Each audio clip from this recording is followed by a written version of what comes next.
নম্বর, যাকাত ফরজ হলে ওয়াতুতি যাকাতাল মাফরুদা, ফরজ যাকাত যেটা, যাকাত আদায় করতে হবে। তবে কি হবে না? এটার দ্বারে কাছে কেউ নাই। আমার সমাজের মধ্যে আমি তো দেখি না মানুষদেরকে যে হিসাব করে করে কোনোদিন মাদ্রাসায় গেছে যাই বলছে যে হুজুর আমার তো এই সম্পদ আছে, এতটুকু আছে, এই টাকা আছে, এই স্বর্ণ আছে, যে আমি কি পরিমাণ যাকাত দিব। কই দেখি তো না। যাকাত ফরজ সবাই জানে, বাট যাকাত ফরজ অব্লিগেটরি ডিড ইজ যাকাত।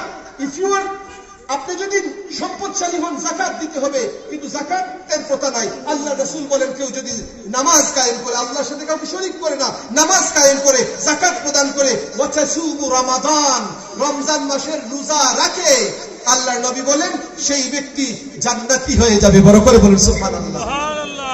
ওই সাহাবী আল্লাহ রাসূলের কথা শুনে কালা ওয়াল্লাযী নাফসি বিয়াদি লা আজিদু আলা হাযা ওয়ালা আনকুসু, আরেক riwayat-এর মধ্যে এসেছে ওই সাহাবী বলেন ইয়া রাসূলুল্লাহ আপনি যা বলেছেন আমি তার একটু বাড়াবো না কমাবো না। বলেন সুবহানাল্লাহ।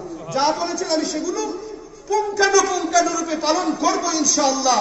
এই কথা বলে ফালাম্মা আল্লাহ, ওই সাহাবী যখন গার ফিরিয়ে চলে যাচ্ছেন, বিদায় নিয়ে যাচ্ছেন, কালান নবী সাল্লাল্লাহু আলাইহি ওয়াসাল্লাম, নূর নবী, রাহমাতুল লিল আলামিন, উম্মতের কান্দারি নবী, উম্মতের ব্যথায় যিনি ব্যথিত হন, ওই মায়ার নবী তিনি বললেন মান সাররাহু আইয়ানজুরা ইলা রাজুলিন মিন আহলিল জান্নাত ফালইয়ানজুর ইলা হাযা। বলেন না সুবহানাল্লাহ। নূরের নবী না জানি কিভাবে নিজের হাত মুবারক দ্বারা ইশারা করে বলেছেন কেউ যদি কোনো বেহেশতি মানুষ দেখতে চাও ফালইয়ানজুর ইলা হাযা, ওই মানুষটার দিকে তাকাও। বড় করে বলুন সুবহানাল্লাহ।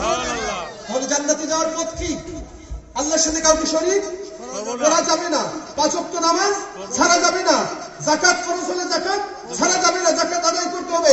রমজান মাসের রোজা রাখলে, রোজা ফরজ যাদের উপর রমজান মাসের রোজা রাখতে হবে, রোজা ছাড়া যাবে না। আর কি? হজ যদি ফরজ হয়, আরেক হাদিসে হজের কথা এসেছে, হজ যাদের উপর ফরজ হজ পালন করবে।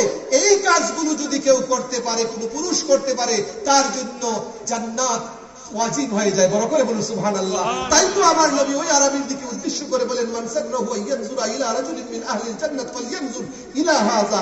ওই মানুষকে দেখো যেই মানুষ জান্নাতি, ওই মানুষ কিন্তু ওই আমল করে নাই, ওই মানুষ রওনা হচ্ছে, শুধু ওয়াদা করেছে যে ইয়া রাসূলুল্লাহ আমি বাড়াবো না, আমি কমাবো না, যেগুলো বলেছেন আপনি এই বিধানগুলো আমি পালন করব, আপনার কাছে ওয়াদা করলাম। আমার নবী জানেন ওই মানুষটা পালন করবে কি করবে না। বলেন না সুবহানাল্লাহ।